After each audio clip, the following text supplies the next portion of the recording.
자, 이제 우리 하나님 앞에 신앙 고백과 함께 기도로 나아가겠습니다.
주사 찬양을 받아 주소서.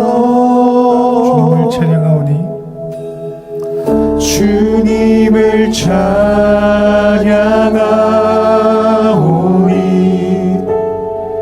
주님을 경배하오니 왕이신 예수여 오셔서 좌정하사 다스리소서.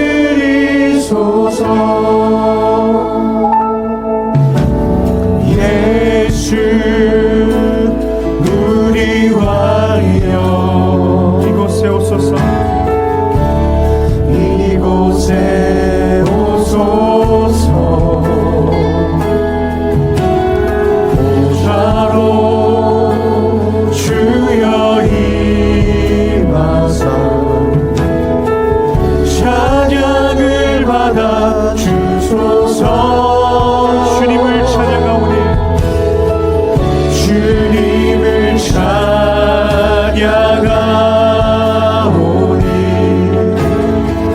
주님을 경배하오니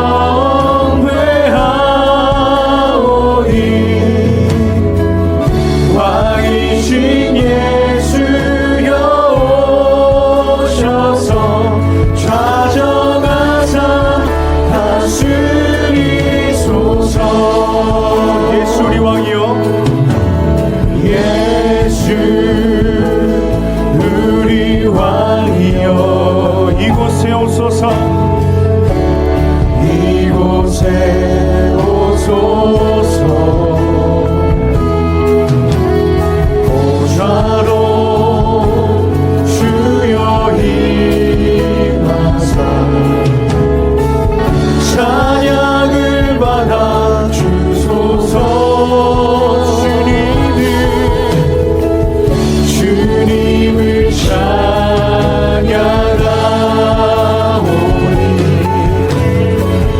주님을 경배하오니 왕이신 예수여 오셔서 좌정하사 다스리소서. 우리 다 같이 예배를 위해 기도하겠습니다. 하나님 아버지 감사합니다. 이 시간 성령께서 충만히 임재하여 주시옵소서. 우리의 연약하고 무지하고 답답한 심령을 성령께서 감싸주시고 온전히 이 시간 주님의 말씀만을 듣는 귀가 열릴 수 있도록 인도하여 주시옵소서. 하나님 아버지 주님만을 의지합니다. 홀로 영광 받아주시고 우리의 삶 자체가 하나님 나라의 삶 될 수 있도록 인도하여 주시옵소서. 감사를 드리며 예수님의 이름으로 기도합니다. 아멘.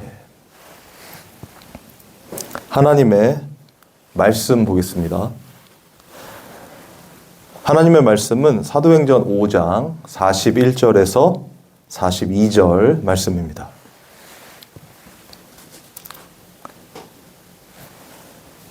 사도행전 5장 41절에서 42절 말씀 제가 읽겠습니다. 사도들은 그 이름을 위하여 능욕받는 일에 합당한 자로 여기심을 기뻐하면서 공회 앞을 떠나니라.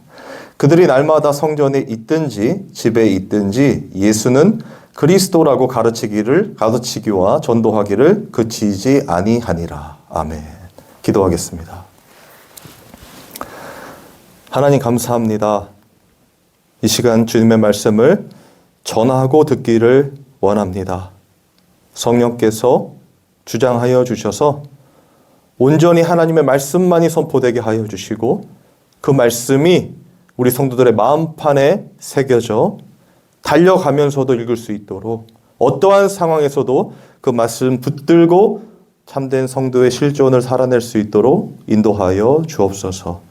감사를 드리며 예수님의 이름으로 기도합니다. 아멘. 우리가 보통 하나님을 경외한다라고 했을 때 이 경외라는 표현이 굉장히 중요한데요. 성경에는 이 경외라는 단어를 이 두려움과 같이 사용을 했거든요. 그러니까 하나님을 두려워한다.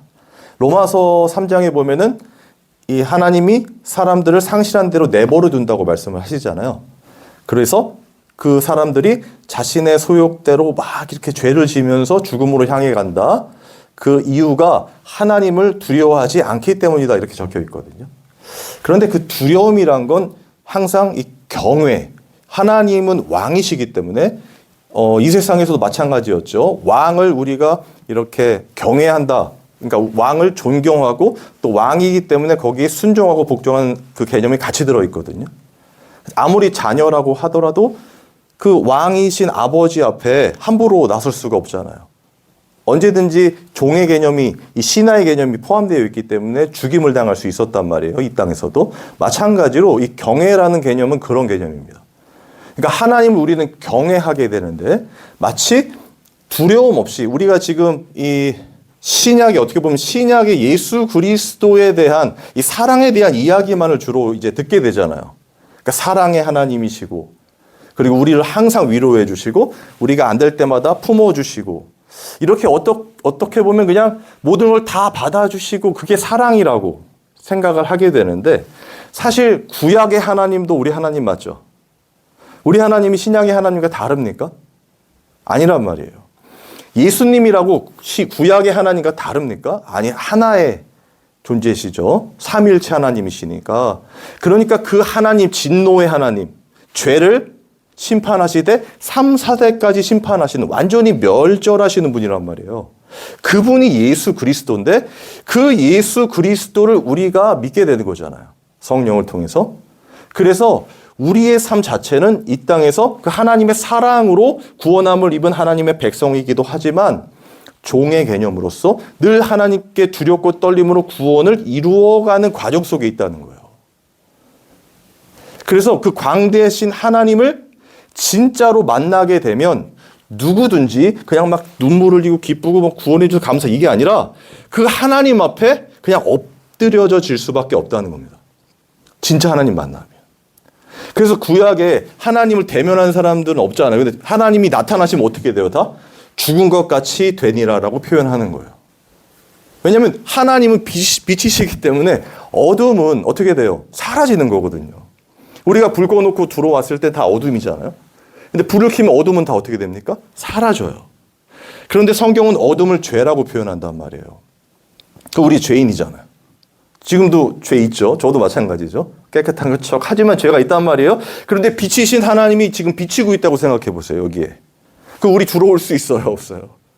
들어오기 전에 사라져 버린단 말이에요. 그게 하나님을 경외할 수밖에 없는 이유거든요.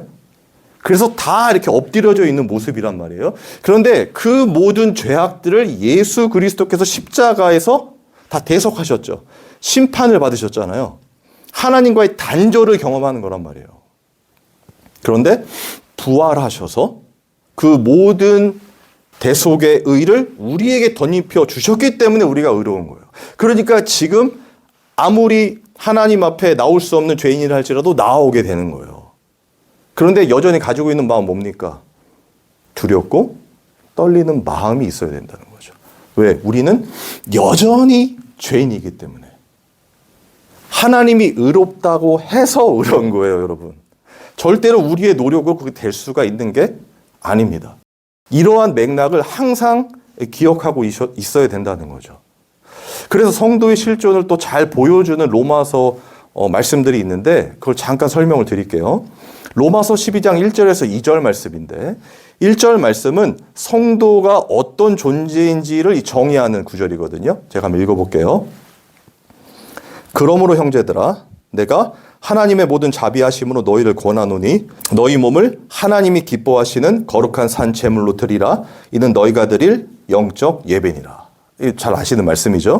여기 보면 이 성도는 어떤 존재냐면 하나님께 다 이렇게 드려진 제물이라는 거예요. 다 완전히 엎드려진 상태잖아요. 그런데 이것이 영적 예배고 영적 예배자가 결국 성도인데 그것을 설명하는 것이 2절입니다. 너희는 이 세대를 본받지 말고 오직 마음을 새롭게 함으로 변화를 받아 하나님의 선하시고 기뻐하시고 온전하신 뜻이 무엇인지 분별하도록 하라. 그러면 지금 이게 영적 예배자의 삶이잖아요. 이렇게 살아가야 된다는 것인데 여기서 우리가 꼭 살펴봐야 할 것이 있습니다. 그게 뭐냐면요. 이 세대를 본받지 말고예요. 여러분, 이 세대라는 거는 이 원어적 표현으로 보면 이 세상의 패턴이거든요. 이 세상의 패턴을 따르지 말라는 얘기인데 그게 가능합니까? 가능하지 않습니까? 여러분 생각해 보세요. 이 세상에 우리 살고 있어요. 그리고 이 창세 이후에 이 세상의 모든 메커니즘은 다 시대 정신이 있었고 문화가 있었고 그렇죠? 패러다임이 있었잖아요. 그것들이 계속 쌓여서 지금까지 흘러온 건데 그럼 우리의 DNA 안에도 그리고 우리가 지금 살기 전부터 태어나고 죽을 때까지 그 이유도 이 세상의 패턴을 따를 수밖에 없는 인생이란 말이에요. 근데 왜 성경에서 성도의 실존을 설명하는데 할 수 없는 걸 적어놨을까? 여러분 성경을요 진지하게 봐야 됩니다. 그냥 이 본문 가지고 자 여기 봐봐 이 세대를 본받지 말라고 했으니까 우리 세상을 본받지 말아야 돼. 그리고 마음을 새롭게 변화를 받아야 돼. 그래서 열심히 하나님의 선하신 것이 무엇인지 막 찾아고 분별해야 돼. 이렇게 설명을 할 수밖에 없는데 그게 아니라 성경의 모든 말씀은요. 전제가 되는 게 인간은 할 수 없다는 거예요. 이걸 잊으시면 안 돼요. 그래서 율법도 마찬가지죠. 이스라엘 백성에게 율법이 주어졌죠. 그러면 선민으로서 하나님이 특별히 택해서 주셨잖아요.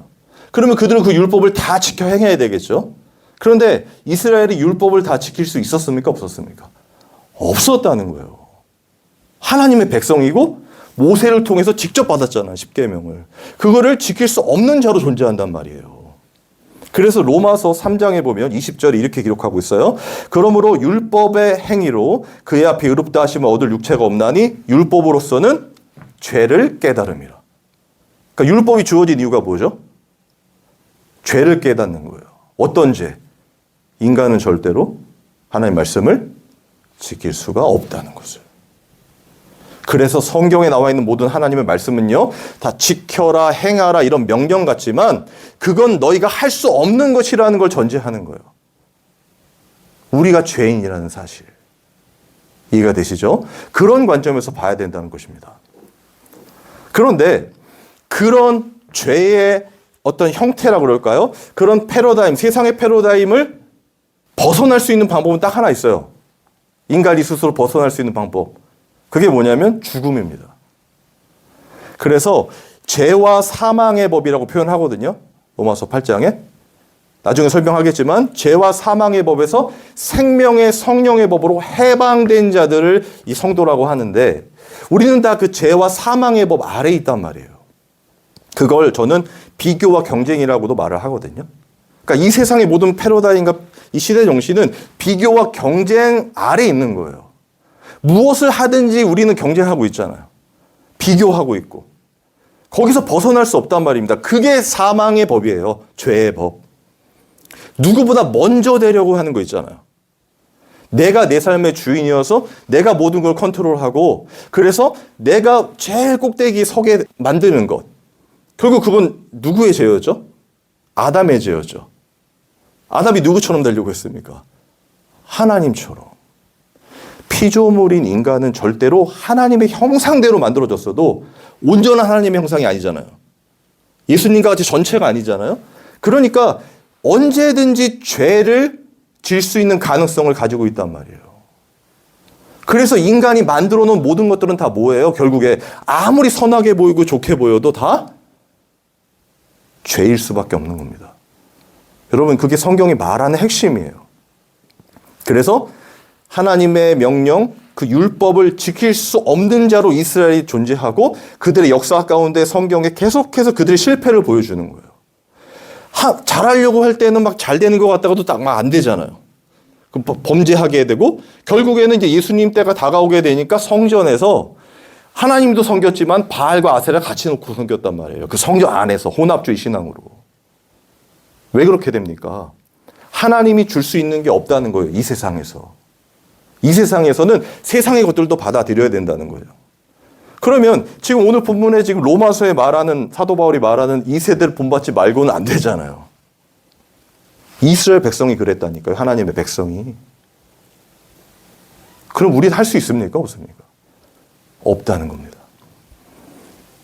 그런데 그걸 이루신 분이 딱 한 분이 계시잖아요.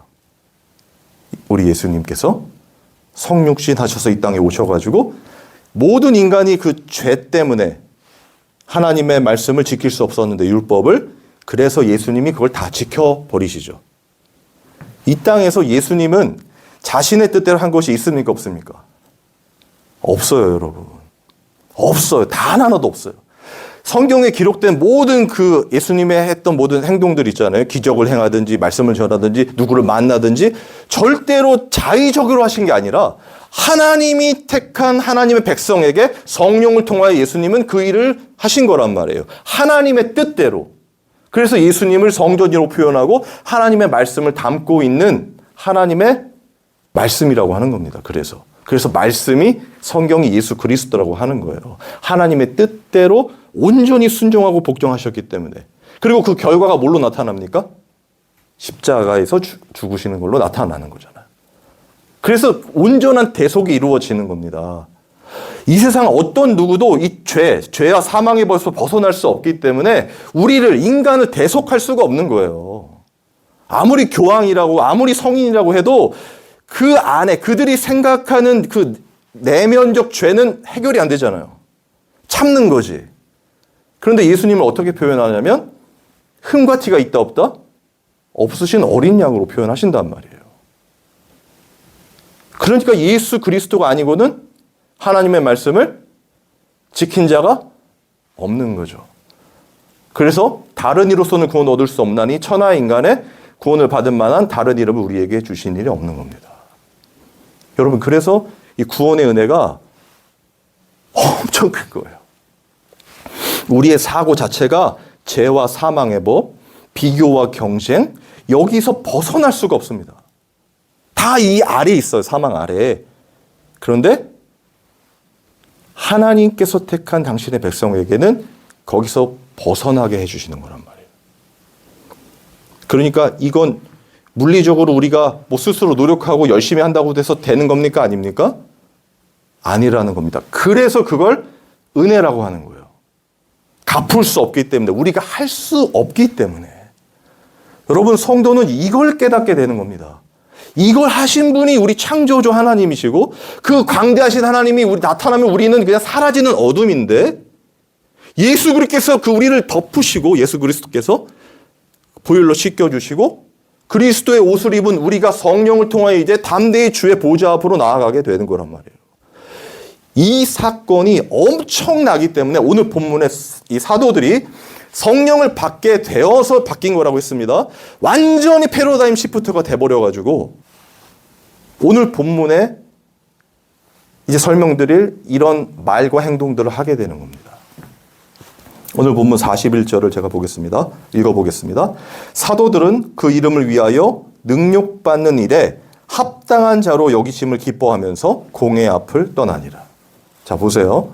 지금 이 배경은 뭐 여러분 잘 아시듯이 이제 성령 받은 사도들이 예수님을 막 증언하기 시작하니까 거기 있었던 바리새인과 사두개인들이 이제 막 잡아가지고 옥에 가두기도 하고, 그런데 주의 사자가 또 꺼내기도 하고, 그래서 계속 그런 옥신각신하는 상황 가운데 있는 거예요. 그리고 또 잡혀온 겁니다.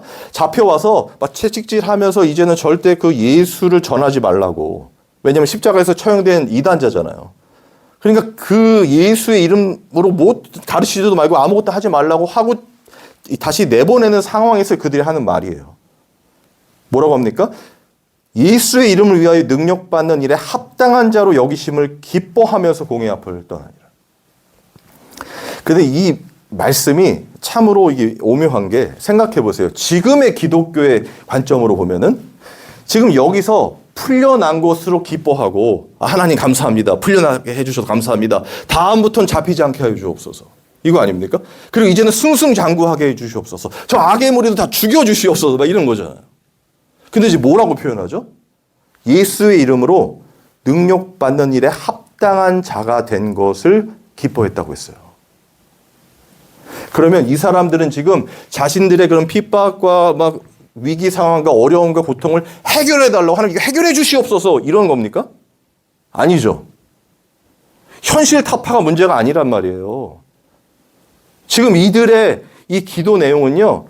지금 예수 그리스도가 내 안에 계셔서 그것으로 기쁩니다. 그래서 성령이 시키시는 대로 순종하는 그 삶을 살게 해주신 게 감사합니다의 모습이에요. 그죠? 이게 초대교회 때 모습이고 성령 받은 자들의 모습입니다. 무엇을 하고 안 하고는 두 번째예요. 그러니까 현대 기독교가 놓치고 있는 게 바로 이 부분입니다. 알 수가 없는 거죠. 왜냐하면 교회를 개척했잖아요. 그럼 이제 해야 될 게 뭡니까? 네, 사람을 모아야죠. 저희 교회는 이제 공의교회란 말이에요. 우리 교회도 아니에요. 그러면 지금 벌써부터 한번 그 권사님들과 어떤 분들이 와가지고 이제 전도해 주신다고 막 감사하게 왔었거든요. 치근하게 보는 거 처음부터. 아니, 교회 간판이 왜 없냐고. 너무나 감사하죠. 부끄럽고. 그런데 그게 아니라 개척했다고 그래서 막 사람들 모으고 전도한답시고 예수 믿으라고 막 하면서 막 저는 이제 막 울면서 막 금식 기도하면서 막 파워풀하게 카리스마를 막 이런 거 얻고 신윤사를 얻고 막 그러면 거기에 뭐가 깔려 있냐면 그렇게 하려고 하는 나. 하나님께도 인정받고 사람들, 권사님들 그렇게 날 무시했지. 나 지금 이제는 보여준다. 나 진짜 하나님의 종이다. 이런 거. 본문의 사도들은요. 지금 이제 개척교회 상황이잖아요. 어떻게 보면. 그런 건 전혀 없어요. 이들이 예수를 증언한 건요. 예수를 많이 믿게 해가지고 교회를 크게 하고 사람들 뭐 이렇게 세력을 얻어서 정말 하나님 종들은 이렇게 성공한다. 이렇게 우리 교회 하나님 축복해 준다. 이런 건 일도 없어요. 이들은 그저 제가 지난주에도 말씀드린 것처럼 그런 죄와 사망의 법에서 그냥 그렇게 썩어져 죽을 수밖에 없는 난데 그냥 내 삶을 내가 해결하고 거기서 성공하고 이 땅에 보여지는 것으로 그렇게 비교와 경쟁 속에 살아갈 수밖에 없는 자인데 거기서 예수님이 택하셔서 부르시고 성령을 통하여 해방시켜 주셨단 말이에요. 그러니까 진짜 예수님이 어떤 분이신지를 확 알게 되겠죠. 하나님이 정말 얼마나 광대하신 분인지를 알게 되겠죠. 그게 전부가 돼버리는 겁니다. 뭘 하고 안 하고가 아니라 하나님은 이미 영광이세요, 여러분. 예수님은 그 영광을 드러내신 거예요. 십자가에서 보여주신 거예요. 다 이루셨단 말이에요. 예수님이 직접 말씀하셨잖아요. 다 이루셨다. 우리가 덧붙일 게 있습니까? 뭐 하나님께 인정받으려고 할 수 있는 어떤 것이라도 있습니까? 아니란 말이에요. 그냥 정말 정말 쓰레기 같은 나 같은 죄인을 어떻게 구원해 주시고 예수님이 나 때문에 십자가에 죽으셨다고 하고 성령까지 부어주셔서 나는 살 수 없는 자인데 자꾸 하나님의 그 거룩함으로 인도해 가신단 말이에요. 그럴 때마다 느껴질 거 아닙니까? 나는 안 되는데. 열심히 하려고 해도 자꾸 넘어지고 결국에 하나님의 영광이라고 해도 내 죄악과 나를 드러내고자 하는 삶이잖아요. 내가 좀 인정받으려고 하는 삶 아닙니까? 그런 삶을 계속 보게 되는 거예요. 시간이 지나면서. 성령은 그렇게 우리를 인도해 가시는 것입니다. 그때마다 무엇을 깨닫게 되는가? 나는 진짜 안 되는 사람이구나. 혹은 무엇인가 일을 잘 하려고 했는데 관계가 깨지는 부분에서 사람은 의지할 수 있는 게 아니구나. 내가 하는 사업도 내가 바라는 어떤 일들도 혹은 돈도 나를 지켜줄 수가 있는 게 아니구나라는 걸 철저하게 깨닫게 된단 말이에요. 그리고 그럼에도 불구하고 이런 죄인을 끝까지 함께 해주셔서 인도하시는 나의 하나님은 진짜 사랑이시구나라는 걸 알게 된단 말이에요. 그래서 우리의 모든 초점이 어떻게 돼요? 하나님의 음성에 귀를 기울이게 되는 거예요. 하나님을 전적으로 의존하는 하나님 형상의 회복이 일어나는 거죠. 우리의 노력이 아니라 성령께서 우리를 인도해 주심으로 해서 그 모습이 베드로라고 제가 말씀드렸잖아요. 베드로는 한 게 없어요. 배반하고 무슨 자기 멋대로 한 거 그거 외에는 없단 말이에요. 그런데 성령이 부어지니까 하나님이 자신을 창세전에 택하신 것 그리고 정확한 타이밍에 예수 그리스도께서 오셔서 자기를 제자 삼으신 것 그렇게 배반하고 예수님을 저주했는데도 다시 부활해서 찾아가셔서 내 양을 먹이라고 하신 것 그리고 성령 그분의 영이 오셔서 자신을 진짜 증인으로 만드신 거. 그러니까 지금 베드로를 통한 사도들과 그 당시 예수를 믿게 된 모든 성령의 사람들은 어떻습니까? 그 이상이 없는 거예요, 여러분. 이거는 진짜 제가 단언할 수 있습니다. 그 이상이 없어요. 예수 믿었으니까 봉사하고, 헌신하고, 최선을 다해서 교회를 키우고 사람 많이 모으고 하나님 영광 돌리고 없습니다.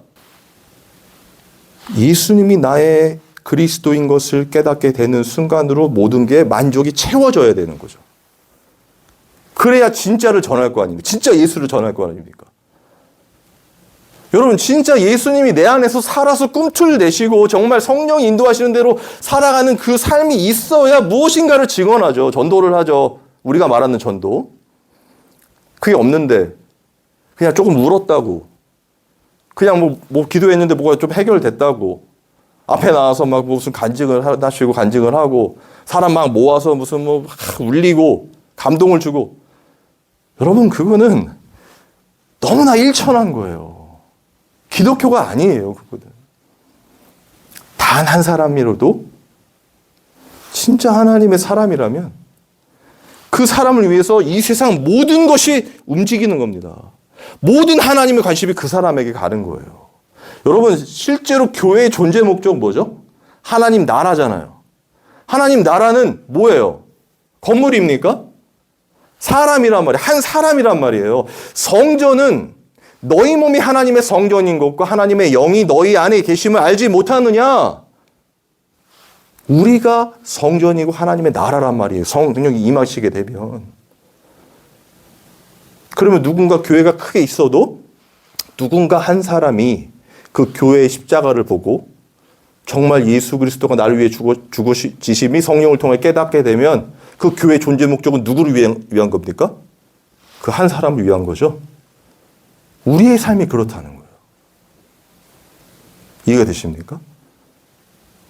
꼭 이렇게 얘기해가지고 사형리로 얘기해서 너 죄인이지 어쩌고 이렇게 하지 않아도 무슨 결단 기도해야 꼭 영접 기도해야 이런 게 아닙니다. 절대. 이런 단순한 게 아니에요. 성령 하나님께서 우리 안에 임재해 주셔서 정말 하나님이, 창조주 하나님이 나의 하나님이시고 아버지신 것을 깨닫게 해 주셔야, 그리고 그 예수님이 그 십자가의 대속이 얼마나 큰 은혜인지 우리는 절대로 벗어날 수 없는 이 죽음 아래, 사망 아래의 삶에서 진짜 성령의 생명의 법으로 해방된 자가 어떤 것인지를 깨닫게 된 이유가 되어야 진짜 성도가 되어지는 겁니다. 여러분, 그 상황 속에서 지금 사도들이 이렇게 고백한단 말이에요. 이걸 해결해 달라는 게 아니라 이런 능력 받는 거, 예수 그리스도인으로 사는 거. 그 당시에는 핍박이 심했으니까. 그러니까 그런 어떤 상황이 아니라 우리가 지금 잘 안 될 수도 있고 좌절할 수도 있고 절망할 수도 있잖아요, 상황이. 그런 것에 흔들리는 게 아니라 그냥 하나님이 지금 내 안에 계신 걸로 충분하단 말이에요. 예수님이 지금 내 안에 계신 걸로 하나님의 생명책에 내 이름이 기록되어 있는 것으로 기쁘고 감사한 삶이 되어지는 거란 말이에요. 진짜 성도는. 거기서 출발입니다. 그리고 그게 끝이에요. 그러면 성령께서 계속해서 우리의 삶을 어떻게 해요? 하나님의 그 거룩함으로 인도해 가시는 거란 말이에요. 여러분, 제가 아까 로마서 12장 2절 그걸 다시 한번 읽어볼게요.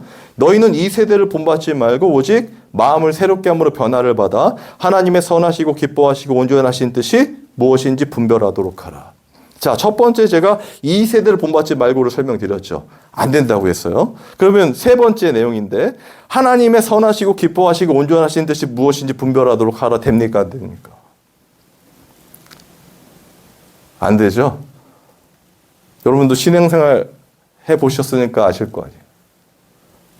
안 하려고 한 게 아니라 우리가 열심을 낸 적도 많이 있잖아요. 진짜 하나님 영광 돌리겠다고 한 적도 많이 있잖아요. 근데 됩니까? 안 됩니까? 안 돼요. 그러면 대부분은 왜 안 되냐? 해보자. 기도하고 열심히 하고 왜 직분을 내려놓냐? 다시 한번 하자. 최선을 다하자. 이렇게뿐이 안 되죠.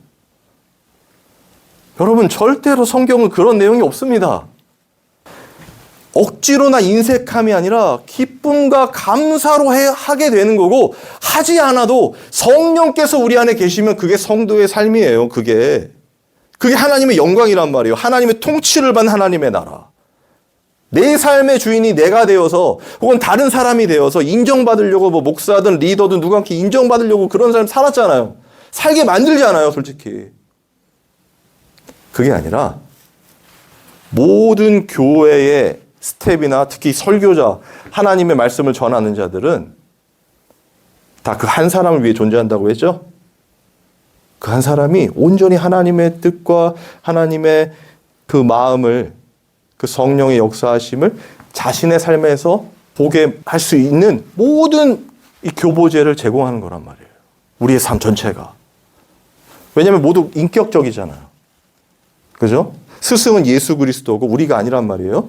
그런데 먼저 안 자로서 제가 지금 이렇게 설교를 하게 되고, 어느 순간 여러분들이 진짜 그 예수 그리스도 자신의 삶에서 일하시는 하나님의 일하심을 발견하게 되면 그걸 저한테 말씀하실 수 있겠죠? 그러면 스승이 바뀌죠. 이해가 되십니까? 성령 하나님이 스승이란 말이에요. 성경의 저자이시고 그분을 통해서 누구든지 하나님의 말씀을 깨닫고 전하게 되는 걸 증언하게 된다는 말입니다. 그런데 그게 우리의 스스로는 안 된다는 거예요. 그런데 오늘 이 로마서 12장 2절에 중간 부분에 보면 이렇게 되어 있습니다. 오직 마음을 새롭게 함으로 변화를 받아. 이 부분을 가지고도 우리가 마음을 새롭게 해보자. 변화를 받아보자. 변화를 해서 우리가 막 이렇게 마음을 고쳐먹고 열심과 득심으로 진짜 하나님 영광을 위해 달려보자. 이렇게 설명할 때가 많죠. 근데 그게 아니란 말이에요. 여기에 사용된 그 성경의 기법 중에, 이 문화적 기법 중에 이 인클루지오 기법이라는 게 사용되었습니다. 그게 뭐냐면 이 샌드위치 구조예요. 그러니까 중심부의 중요한 내용을 담고 위에 빵과 아래 빵이 같이 이렇게 감싸고 있는 형태거든요. 그러니까 중요한 내용은 이 중간 내용이라는 거예요. 여기서 보면 오직 마음을 새롭게 함으로 변화를 받으라고 돼 있어요.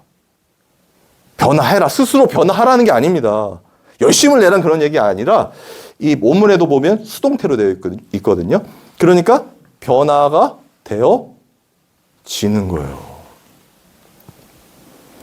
우리는 변화되어지는 삶입니다. 세상 종교와 같이 득도하는 삶이 아니에요. 성인이 되려고 투명하고 무슨 거룩하고 막 이렇게 성인처럼 살아가는 윤리적으로 도덕적으로 깨끗한 삶이 아니라 우리는 그럴 수 없는 자인데 변화되어 가는 거예요. 누구를 통하여? 오늘 본문에 성령을 통하여. 여러분, 그러면 얼마나 기쁘겠습니까? 이미 오늘 이 본문은요, 이 본문에 나와 있는 이 세대를 본받지 말고 또 하나님의 이 뜻들을 분별하는 건 성령을 통하여 우리가 하게 될 것이지만 예수님이 다 이루신 삶이란 말이에요. 그래서 예수님의 십자가의 삶을 항상 연결해야 됩니다. 예수님이 공생에 기한 보여준 율법을 다 지키는 삶, 이 세대를 본받지 않으셨잖아요. 맞습니까? 타협하지 않으셨죠. 바리새인과 사두개인들하고. 그리고 하나님의 기뻐하시고 온전하신 뜻을, 선하고 온전하신 뜻을 분별하셨죠. 그런데 예수님도 스스로 했다고 말하지 않아요. 성령에 이끌리어 가버나움으로 가시고, 성령에 이끌리어 금식하러 가시고, 성령을 통하여 이루신 일이란 말이에요. 그러면 우리 성도들은 어떨까요? 사도들도 마찬가지였지만 성령의 이끌림을 통하여 우리는 안 되는데 이 세대를 본받지 않게 되어지고 하나님의 선하시고 기뻐하시고 온전하신 뜻만을 분별하는 그것이 소망되어진단 말이에요. 점점 그렇게 되어지고. 여러분, 성경은 그걸 말하고 있는 겁니다. 그러니까 본문의 사도들이 그 어떤 현실 타파나 무슨 힐링이나 이런 게 아니라 그냥 그렇게 예수 그리스도의 사람으로 그 당시에 핍박받는 그런 상황이어도 좋았던 거예요. 왜냐하면 예수님이 진짜 나를 위해 죽으신 그 그리스도가 맞거든요. 하나님이 나를 창세전에 택하시고 이렇게 나와 함께 해주시는 그 임마누엘을 이루셔서 성령을 통하여 거룩한 당신의 자녀로 만들어 가시는 게 깨달아졌거든요. 그러니까 어떻게 해요? 말하지 않을 수 없는 거죠. 절대로 책임감 아닙니다. 사도니까 아니에요. 노력과 열심, 하나님께 잘 보이려고 아닙니다. 기쁨과 감사로 하게 되는 거예요. 그래서 42절이 나오죠. 그들이 날마다 성전에 있든지 집에 있든지 예수는 그리스도라고 가르치기와 전도하기를 그치지 아니하니라. 왜요? 기뻐서. 저는 진짜 이 예수님을 믿게 되는, 믿어지는 이 기쁨이 깨달아지기를 바라요. 그래서 개척을 한 거거든요. 다른 게 아니라 그냥 하나님의 말씀이 왜곡되는 게 너무 싫고, 그게 아닌데 하나님은 정말 당신의 사람을 사랑하시면 끝까지 사랑하시는 예수님의 사랑, 그 사랑이거든요. 뭐 여러분 혹시 기도할 때 하나님의 음성으로 야 이것 좀 해라 이런 적 있으세요? 저거 해라 이런 적 있으세요? 왜 이거 안 하니? 아니요, 없어요. 우리가 자발적으로 기쁨으로 하나님 앞에 나아오게 되는 거예요.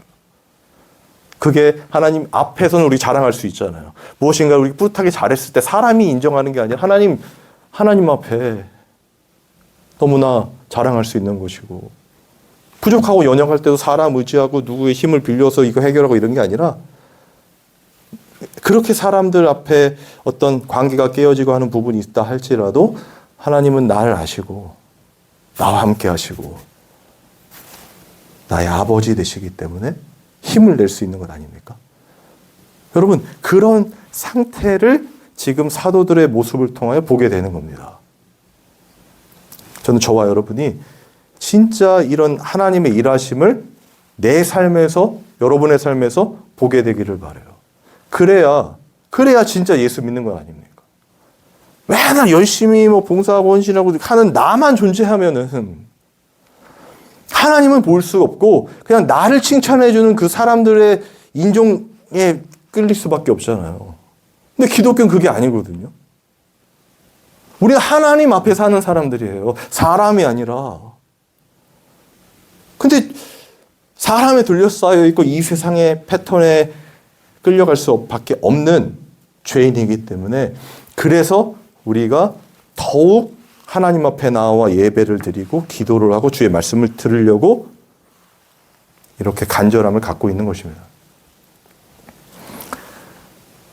절대로 하나님은 우리를 떠나지 않으시고, 예수님은 나를 위해 십자가 죽으셨고, 이 사실이고, 그리고 그분의 성령께서 우리 안에 있어서 그 삶이 어떤 것인지 깨닫게 해주시고 우리에게 기쁨과 평안을 더하여 주실 줄 믿어요.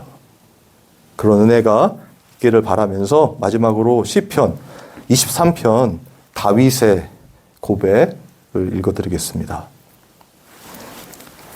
여호와는 나의 목자시니 내게 부족함이 없으리로다. 그가 나를 푸른 풀밭에 누이시며 쉴만한 물가로 인도하시는도다. 내 영을 소생시키시고 자기 이름을 위하여 의의 길로 인도하시는도다. 내가 사망의 음침한 골짜기로 다닐지라도 해를 두려워하지 않을 것은 주께서 나와 함께 하심이라. 주의 지팡이와 막대기가 나를 안위하시나이다. 주께서 내 원수의 목전에서 내게 상을 차려주시고 기름을 내 머리에 부으셨으니 내 잔이 넘치나이다. 내 평생에 선하심과 인자하심이 반드시 나를 따르리니 내가, 성도가, 우리가 여호와의 집에 영원히 살리로다. 아멘. 찬양하고 기도하겠습니다.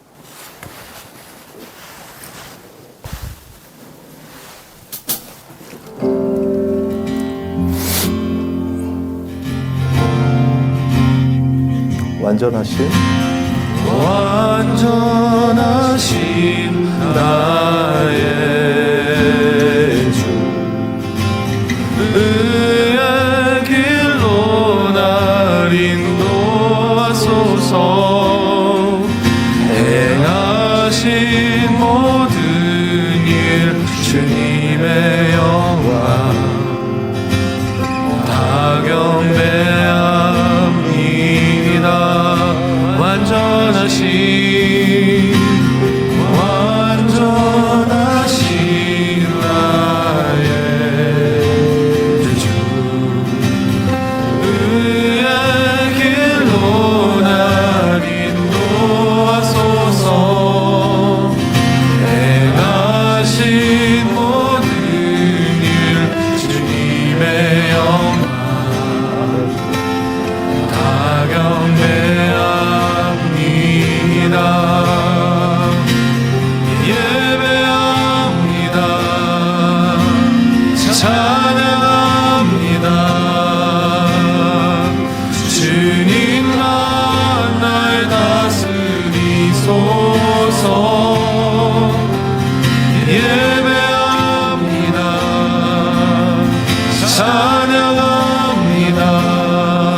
우리 다 같이 기도하겠습니다. 주님만 예배합니다. 주님만 찬양합니다.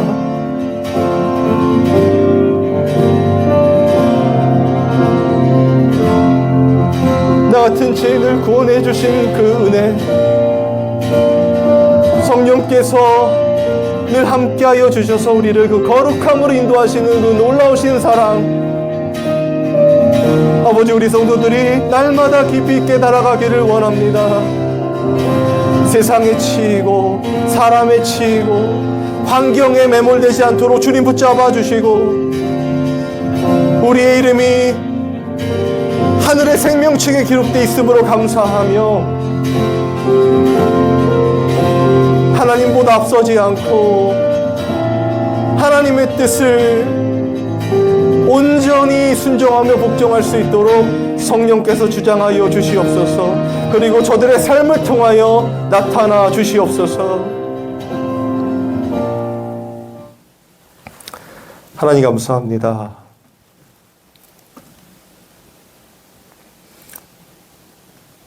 하나님의 살아계심이 지금도 여전히 당신의 백성들을 통하여 드러나는 그 놀라운 은혜를 우리 모든 성도들이 경험하게 하여 주시고, 다른 것보다 나 같은 죄인을 그 사망의 법에서 생명의 법, 성령의 법으로 해방시켜 주신 그 놀라우신 은혜로 기쁘고 감사한 삶 하루하루 살아갈 수 있도록 성령께서 주장하여 주시옵소서. 하나님, 주님 앞에 귀한 예물을 드렸습니다. 유일한 예물 대신 우리 예수님을 깊이 묵상하고 또 동행하고 그 예수님으로 살아가는 기쁨과 감사가 넘치는 그 기적과 같은 일이 우리 성도들의 삶 속에 일어날 수 있도록 주장하여 주시옵소서. 우리 주 예수 그리스도의 은혜와 하나님의 사랑과 성령의 교통하심이 이 예배에 참여한 모든 성도들 위해 영원토록 함께 있을지어다. 아멘.